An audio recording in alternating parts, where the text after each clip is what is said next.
Full court reference में शिरकत न करने वालों का शुक्रिया। हमेशा अदलिया के वकार और इसमें बेहतरी की कोशिश की। चीफ जस्टिस काजी फाइजा का फुल कोर्ट रेफरेंस से खिताब। कहा, इफ्तिखार चौधरी का शुक्रिया जिन्होंने मुझे chief justice Balochistan high court बनाया। मेरी जिंदगी में वीटो पावर मेरी अहलिया को हासिल है। नामजद चीफ जस्टिस याहिया अफरीदी ने फुल कोर्ट रेफरेंस से खिताब में कहा, चीफ जस्टिस से बहुत कुछ सीखने को मिला। चीफ जस्टिस बहुत अच्छा वक्त गुजार कर जा रहे हैं। चीफ जस्टिस ने अपने दौर में खवातीन और बच्चों के हुकूक का तहफ़्फ़ुज़ किया। कौम के लिए ज़रूरी है कि इख्तियारात की तकसीम और कानून की बालादस्ती यकीनी बनाई जाए। फौरी तौर पर दूर दराज इलाकों की ज़िला अदलिया पर तवज्जो देना होगी। मेरी पहली तरजीह दूर दराज इलाकों की ज़िला अदलिया होगी। अटॉर्नी जनरल ने फुल कोर्ट रेफरेंस से खिताब में कहा कि आम इंतखाबात के इनेकाद का सेहरा चीफ जस्टिस के सर है। लाहौर हाई कोर्ट का रिटर्निंग अफसरान का नोटिफिकेशन मुअत्तल करना बरकरार रहता।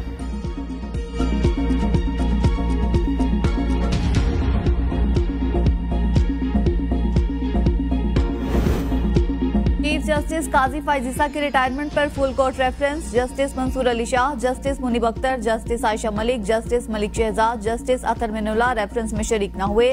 चीफ जस्टिस काजी फाइज़ा, नामजद चीफ जस्टिस याहिया अफरीदी समेत सुप्रीम कोर्ट के दीगर जजेस की शिरकत। जस्टिस मंसूर अली शाह ने फुल कोर्ट रेफरेंस में शिरकत न करने की वजूहात बारे रजिस्ट्रार सुप्रीम कोर्ट को आगाह कर दिया।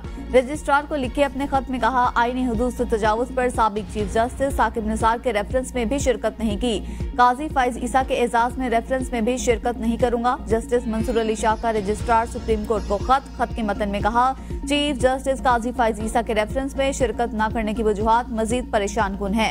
चीफ जस्टिस काजी फाइज़ा का किरदार अवाम के हकूक का तहफ़्फ़ुज़ होता है। चीफ जस्टिस की नजर में अदलिया के फैसलों की कोई कदर इज्जत नहीं। चीफ जस्टिस ने शर्मनाक अंदाज में कहा कि फैसलों पर अमल दरामद न किया जाए। चीफ जस्टिस फाइज़ा ने अपने साथ ही जजेस में तफरीक पैदा की। जजेस में तफरीक के असरात तादेर अदलिया पर रहेंगे। चीफ जस्टिस फाइज़ा अदालती रवादारी और महंगी के लिए लाजमी एहतराम कायम करने में नाकाम रहे। चीफ जस्टिस फाइज़ा ने अदलिया के दिफा के लिए इखलाकी जुर्रत का मुजाहरा नहीं किया। चीफ जस्टिस फाइज़ा ने अदलिया में मुदाखलत पर शुतुरमुर्ग की तरह सर रेत में दबाए रखा।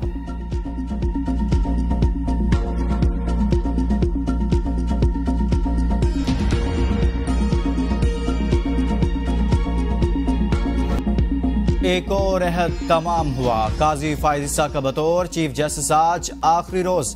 नामजद चीफ जस्टिस याहिया अफरीदी कल सुबह ऐवान सदर में ओहदे का हलफ उठाएंगे। काजी फाइज़ा अपने आखिरी दिन मुकदमात की समाअत नहीं करेंगे। आखिरी दिन चैम्बर वर्क करेंगे। नामजद चीफ जस्टिस याहिया अफरीदी सुबह चीफ जस्टिस के एजाज में अलविदाई इशाया देंगे। इशाया में नामजद चीफ जस्टिस याहिया अफरीदी और दीगर जजेस शरीक होंगे। चीफ जस्टिस और दीगर जजेस सुप्रीम कोर्ट में ज़ेर तामीर बुनियादी हुकूक की यादगार का इफ्तिताह भी करेंगे। सुप्रीम कोर्ट बार और पाकिस्तान बार कौंसिल की जानिब से चीफ जस्टिस काजी फाइज़ा के एजाज में अलविदाई डिनर।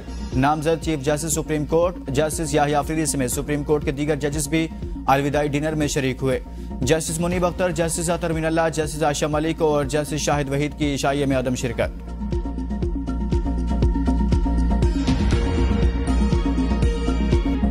स्टॉक मार्केट में रिकॉर्ड पर रिकॉर्ड कायम। 100 इंडेक्स 90,000 का संगे मेल अबूर कर गया। कारोबारी हफ्ते के आखिरी रोज हिस्सा बाजार में जबरदस्त तेजी। ट्रेडिंग के दौरान इंडेक्स में 1100 से ज्यादा पॉइंट्स का इजाफा। इंडेक्स 90,055 पॉइंट्स पर ट्रेड। गुज़श्ता रोज मार्केट 88,945 पॉइंट्स की सतह पर बंद हुई थी। पाकिस्तान ने IMF से $1 करोड़ फंडिंग की बाज़ाब्ता दरख्वास्त कर दी। वाशिंगटन में वज़ीर ख़जाना मोहम्मद औरंगज़ेब की मुख्तलिफ मालियाती इदारों और ममालिक के रहनुमाओं से मुलाकातों का सिलसिला जारी। वज़ीर ख़जाना ने JP मॉर्गन बैंक के नुमाइंदों से भी मुलाकात की। मुलाकात में वज़ीर ख़जाना ने स्टैंड बाई अरेंजमेंट के बाद पाकिस्तान की इक़्तिसादी सूरत हाल में बेहतरी का जायज़ा पेश किया। वज़ीर ख़जाना ने IMF के EFF प्रोग्राम की अहमियत पर जोर देते हुए पांडा बॉन्ड के जरिए आलमी कैपिटल मार्केट में रसाई के अज़्म का इजहार किया। इस्लामी तरक्याती बैंक के सदर से भी मिले।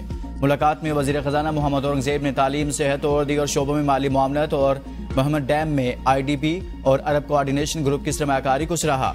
वज़ीर ख़जाना ने बैनुल-अक़वामी सरमाया मार्केट्स में रसाई के इरादे का भी इजहार किया। कहा, मशरिक बैंक जल्द ही पाकिस्तान में एक नया दफ्तर खोलेगा। बैंक के डिजिटल बैंकिंग लाइसेंस की मंजूरी जल्द दी जाएगी।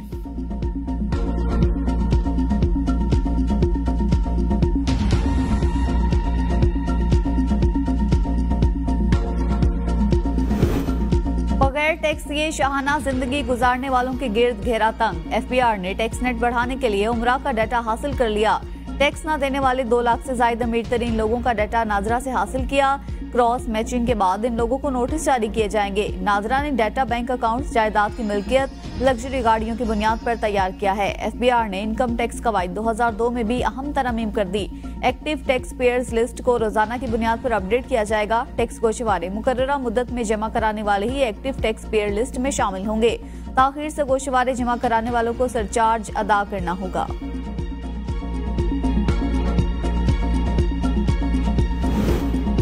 बानी पीटीआई से मुलाकात पर पाबंदी, वजारत दाखिला से सिक्योरिटी थ्रेट्स का रिकॉर्ड तलब, तहरीरी हुक्मनामा जारी। इस्लामाबाद हाई कोर्ट ने हुक्म दिया कि वजारत दाखिला का बाखबर अफसर सिक्योरिटी थ्रेट्स के रिकॉर्ड के हमरा अदालत में पेश हो, रिकॉर्ड पेश करें, जिसकी बुनियाद पर पंजाब हुकूमत ने जेल मुलाकातों पर पाबंदी लगाई।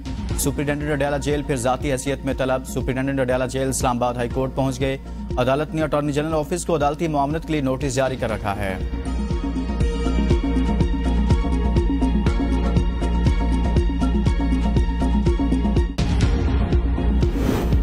डीचओ के एहतजाज केस, बानी पीटीआई की बहनों अलीमा खान और उस्मा खान की जमानत मंजूर, रिहाई का हुक्म। इंसदादे दहशतगर्दी अदालत इस्लामाबाद ने 20-20 हजार के जमानती मुचलकों के इवज जमानत मंजूर की।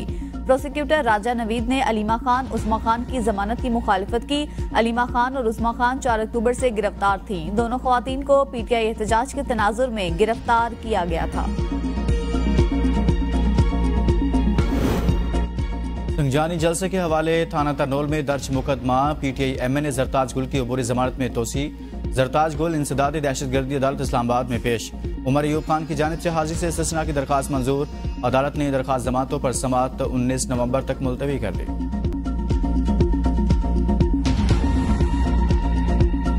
बानी पीटीआई की अहलिया बुशरा बीबी पेशावर पहुंच गई। वजीर आला हाउस में वजीर आला खैबर पख्तूनख्वा अली अमीन गंडापुर से मुलाकात।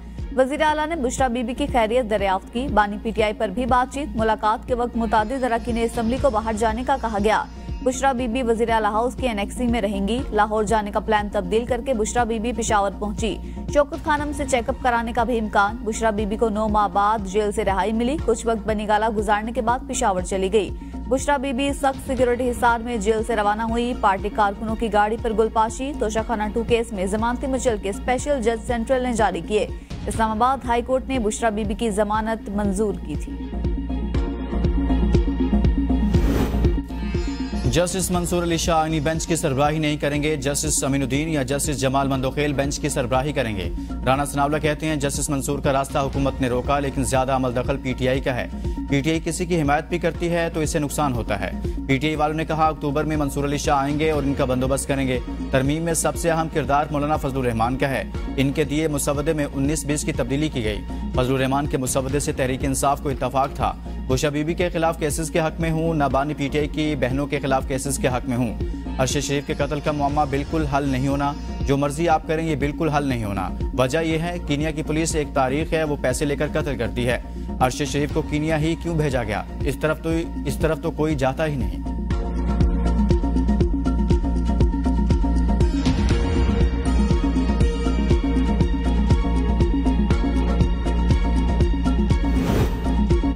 वजीर आला खैबर पख्तूनख्वा अली अमीन गंडापुर का एक बार फिर एहतजाज का ऐलान। पेशावर में मीडिया से गुफ्तगू में कहा एहतजाज की तारीख का ऐलान जल्द करूंगा।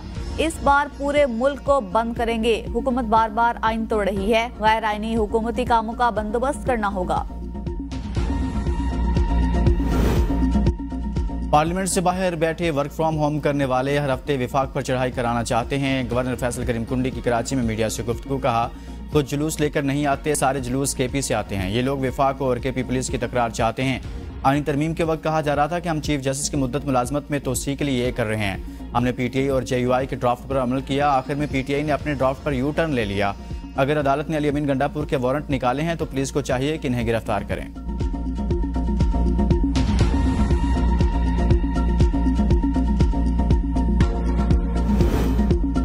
बानी पीटीआई को पता लग चुका, उनके लोग उन्हें छोड़कर भाग चुके, बिक चुके हैं। सेनेटर फैसल वाफ्ता की गुफ्तगू, कहा अब पुरानी पीटीआई और वकला की पीटीआई एक तरफ होगी, बहनें एक तरफ और बेगम एक तरफ होंगी। डील और ढील की ऑफर माइनस बानी चेयरमैन पीटीआई सबके लिए है। बानी पीटीआई पहले दलदल में थे, अब सियासी जहन्नुम में है। बुशरा बीबी लाहौर के बजाय पेशावर गईं। उनकी जमानत बुध को हुई, मगर बनीगाला पर एक हफ्ते से रंगो रोगन हो रहा था, जो पिछले 12 साल से नहीं हुआ। गोगी फ्रेंडशिप मॉल और मनियात की दोस्ती होती है जो सब जगह नजर आती है। मुस्लिम लीग नून के सदर नवाज शरीफ दुबई रवाना। साबिक वज़ीर आज़म दुबई में एक रोज़ा क़याम के बाद लंदन चले जाएंगे। 29 अक्टूबर को लंदन से नवाज शरीफ अमेरिका जाएंगे, जहां वो 4 रोज़ रुकने के बाद वापस लंदन पहुंचेंगे। नवाज शरीफ की लंदन में अहम मुलाकातें भी मुतवक्के हैं।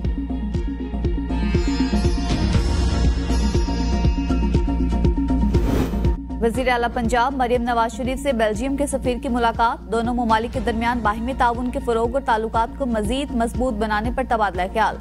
बेल्जियम के सफीर ने हुकूमत पंजाब की मुआशी विजन को सराहा। वज़ीर आला मरियम नवाज ने कहा, पाक बेल्जियम दो तरफा ताल्लुकात को कदर की निगाह से देखते हैं। बेल्जियम के साथ ताल्लुकात नई बुलंदियों तक पहुँचाएंगे। तालीम, IT और ज़राअत के शोबों में बेल्जियम के साथ ताउन को मजीद फ़रोग देना चाहते हैं। बेल्जियम सफीर ने कहा, बेल्जियम पाकिस्तान में सरमायाकारी और मुख्तलिफ शोबों में ताउन बढ़ाने में दिलचस्पी रखता है। साबिक वज़ीर आला खैबर पख्तूनख्वा परवेज खटक के दौरे हुकूमत में पानी की फराहमी के मंसूबों में करोड़ों रुपए की खुर्द बुर्द मंजर आम पर आ गई। मानकी शरीफ और दीगर इलाकों में कायम की जाने वाली वाटर सप्लाई स्कीमें शुरू होने से कबल नाकारा। मशीनरी, पाइपलाइन और दीगर सामान गायब। ट्यूबवेल्स खंडरात में तब्दील। मकामी आबादी को एक बूंद पानी भी नसीब ना हो सका।